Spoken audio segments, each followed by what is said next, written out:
Estamos de volta com mais um grupo de perguntas que vocês enviaram. É hora de mais perguntas e respostas bíblicas. Sou o pastor Paul aqui com minha esposa Sui. E nós temos algumas boas. O Vesuredo. E vejo que as 3 primeiras perguntas estão agrupadas de forma a terem algumas características em comum.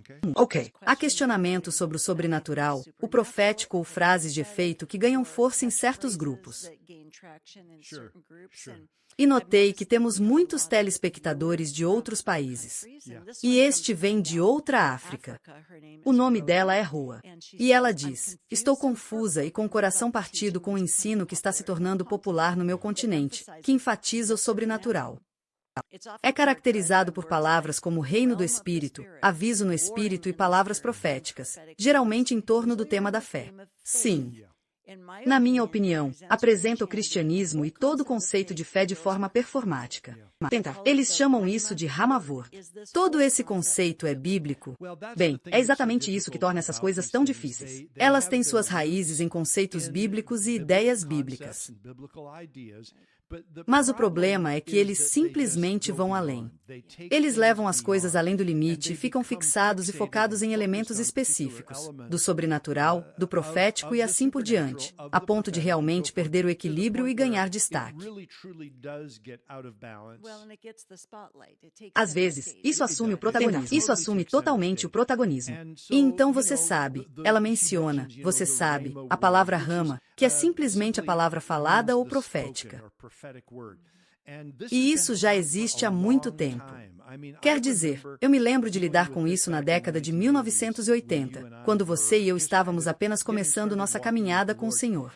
E assim, sabe, essas coisas são meio que recicladas, energizadas e se popularizam.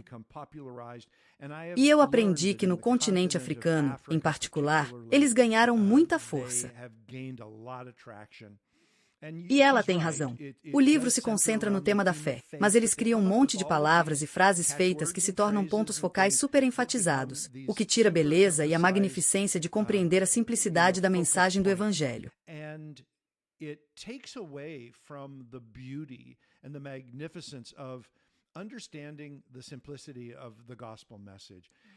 E, francamente, não acho que as pessoas estejam desenvolvendo sua fé. Eles chegam a uma definição diferente do que é a fé como um fato. E tudo isso se torna muito desafiador. Então eu entendo a Rhode e entendo o estado de coração partido dela por causa disso. É muito ruim quando as pessoas se envolvem nesses movimentos. Eles não aprofundam seu entendimento da espada de Deus.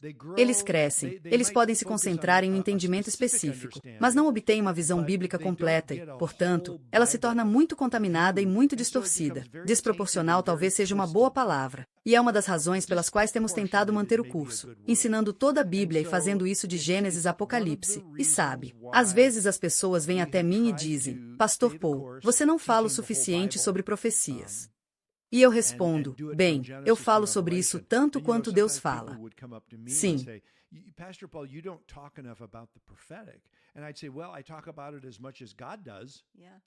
Tanto quanto aparece na Bíblia, tanto falamos sobre isso. Então, sabe, pelo amor de Roa, eu a encorajaria a orar por aqueles cristãos que estão sendo levados por esses ventos de doutrina e a se manter no caminho certo, pois eventualmente essas coisas começam a se dissipar e as pessoas às vezes chegam ao ponto em que realmente anseiam pela palavra de Deus, a pura palavra de Deus.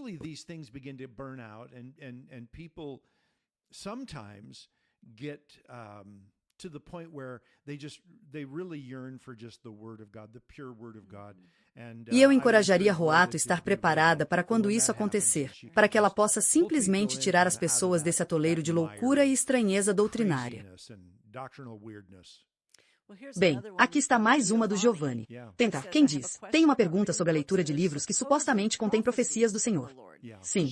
Devo ler isso com ceticismo ou aceitar como uma palavra do Senhor?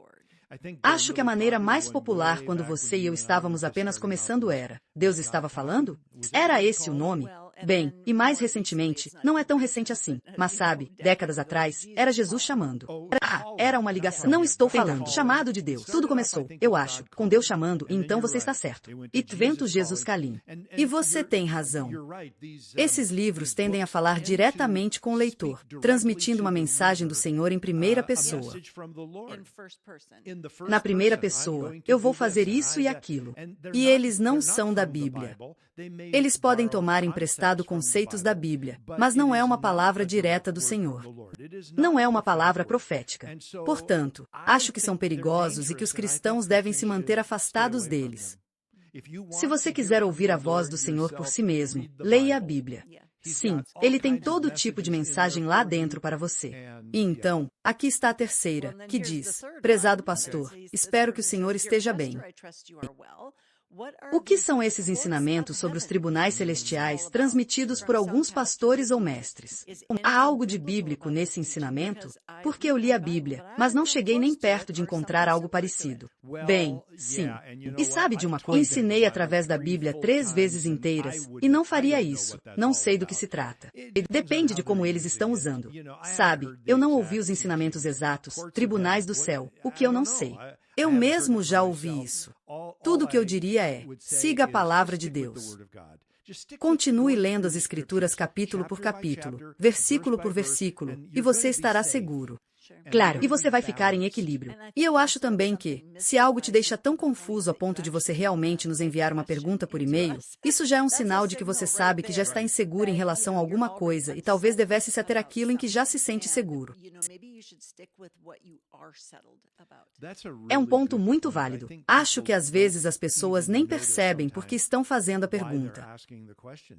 Eles estão perguntando isso porque essa inquietação pode muito bem ser o Espírito Santo falando ao seu coração, dizendo: alerta vermelho, isto não é bom, isto não é bom. Como se ninguém nunca tivesse lhe feito a pergunta. Eu só não tenho certeza se o livro de Mateus deveria estar na Bíblia. Isso é verdade. Eles nunca estiveram. Há tantas coisas na palavra de Deus que não te deixam inquieto. Então há muito com que se apegar, mas absolutamente. A próxima pergunta é de quem diz que João 3:16 afirma que os crentes não perecerão, mas terão a vida eterna. Acredito nisso de todo o coração e sei que não podemos ser salvos por obras. E quanto aos crentes que creem, mas não estudam a palavra, eles ainda estão salvos? Pergunto isso porque sei que meus pais pregam e acreditam nisso, assim como muitos dos meus amigos, mas eles não estudam a palavra. As pessoas não estudam. Ok, deixe-me responder a pergunta diretamente. Sim, você pode nascer de novo, ser salvo, confiar no Senhor e não estudar a palavra. Você não vai crescer era cristão. E o que isso geralmente significa é que esse indivíduo nunca desenvolveu um apetite, sabe, pela palavra de Deus. E talvez estejam num ambiente onde lhes dizem que, na verdade, não precisam ler a Bíblia. É tipo, você simplesmente vem à igreja e nós lhe diremos o que você precisa saber. Ler a Bíblia, consumir a palavra de Deus, é algo que cresce em nós quanto mais o fazemos. Mas será que alguém pode ser um cristão renascido e não estudar a palavra de Deus? Absolutamente. Absolutamente. Ouça, somos salvos confiando que o que Jesus fez na cruz foi suficiente e pronto. Não estamos salvos. E eu entendo o que Forino está perguntando. Basicamente, ele ou ela está dizendo que, se alguém é salvo, não deveria ter sede da palavra de Deus? Não deveria haver fome ali? Bem, escute, existem muitas coisas que podemos fazer nesta vida para reprimir o que, de outra forma, seria uma obra do Espírito em nossas vidas. Podemos resistir, mesmo como crentes, ao Espírito Santo e aos impulsos do Espírito Santo, como a fome e o desejo pela palavra de Deus. Eu sei que algumas pessoas se convertem, naturalmente, começam a devorar a Bíblia. Bem, essa não é a história de todo mundo. E sim, as pessoas podem ser salvas sem estudar a palavra, mas geralmente tudo que é preciso é começar a estudar, certo? E eles começam a adorar. Sabe o que eu vejo nessa pergunta? É alguém que adora estudar a Bíblia e fica pensando, por que todo mundo não faz isso? Não consigo entender por que você não está fazendo isso. Então eu encorajaria o hino a chamar seus pais ou familiares e simplesmente dizer, Ei, vamos fazer isso juntos. Vamos ler um capítulo da Bíblia. Falaremos sobre o que a palavra diz e depois oraremos a respeito.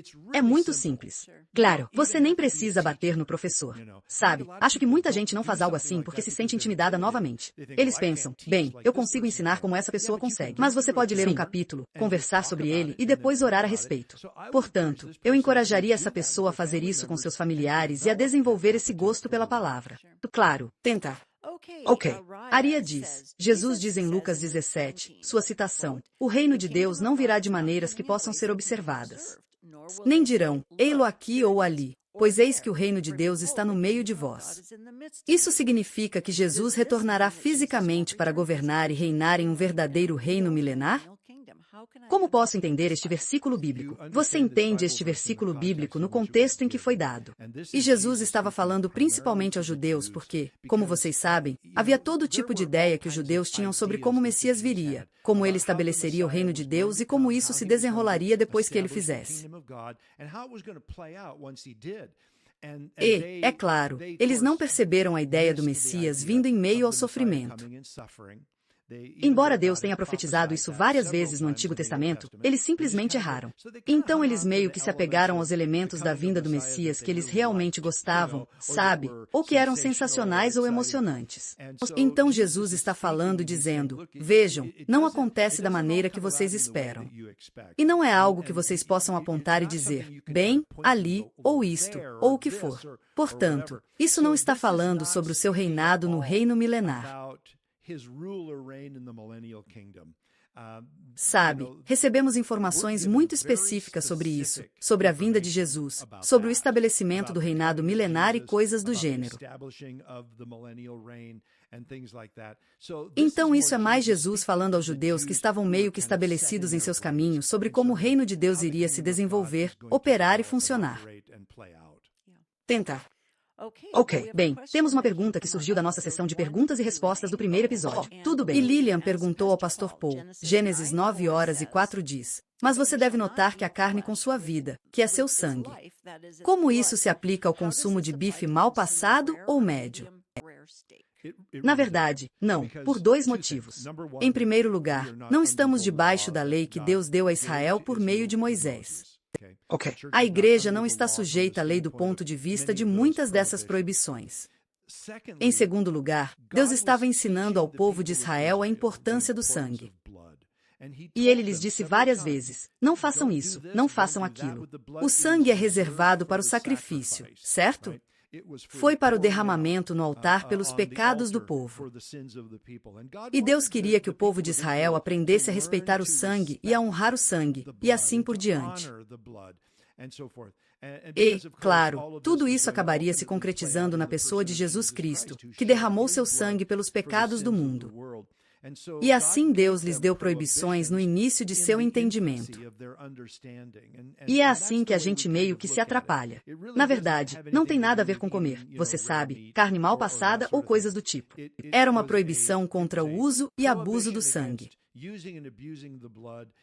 E nos rituais pagãos, nem sempre sangravam o animal antes de consumi-lo. E então Deus disse que ele até deu instruções aos israelitas, sabe, para sangrarem o animal adequadamente antes de comerem a carne, prepararem-na e coisas do gênero.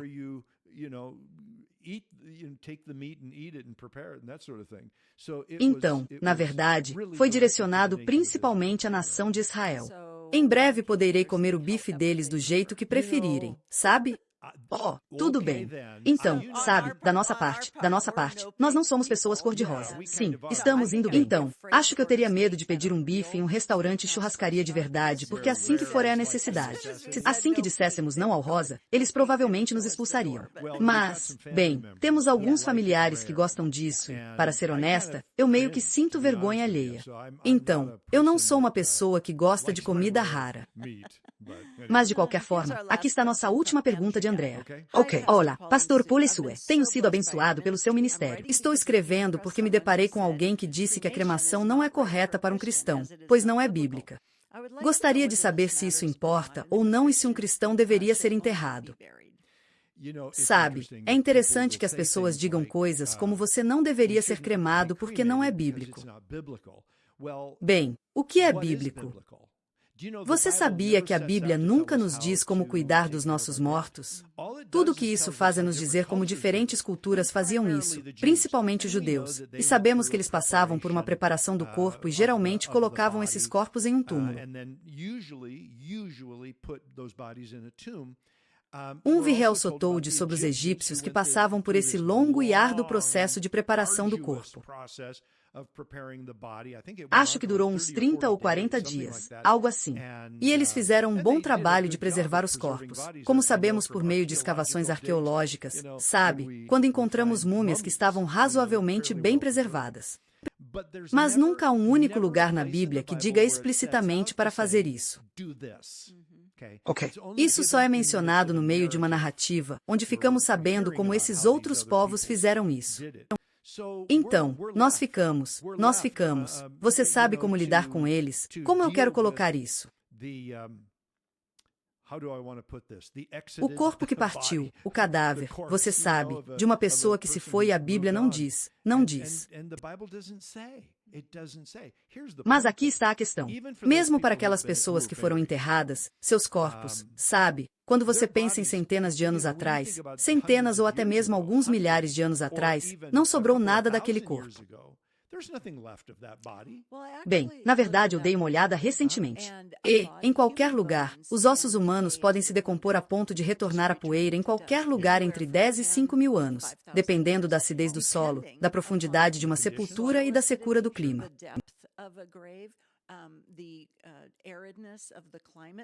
Então você enterra um corpo humano em uma cova rasa e úmida. Sim.